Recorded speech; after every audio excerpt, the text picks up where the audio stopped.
شہر کے اندر ایک ہندو اور ایک مسلمان کا آپس میں جھگڑا ہو گیا۔ ہندو کہنے لگا یہ زمین میری ہے، مسلمان کہنے لگا یہ زمین میری ہے۔ معاملہ جب حد سے تجاوز کر گیا تو فیصلہ جو ہے وہ عدالت کے سپرد کیا گیا کہ بھائی اب عدالت فیصلہ کرے گی کہ یہ زمین وہ کس کے حوالے کرتی ہے۔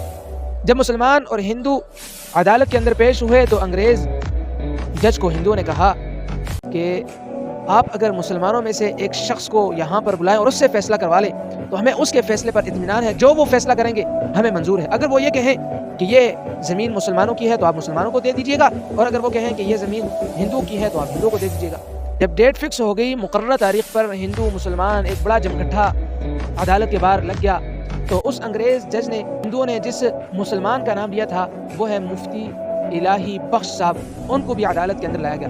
ان سے پوچھا کہ آپ بتائیے مسلمانوں اور ہندوؤں کے اندر جھگڑا پیدا ہو گیا ہے، وہ یہ کہہ رہے ہیں کہ یہ مسلمانوں کی ہے، بعض کہہ رہے ہیں کہ ہندوؤں کی ہے، آپ بتائیں یہ زمین کس کی ہے؟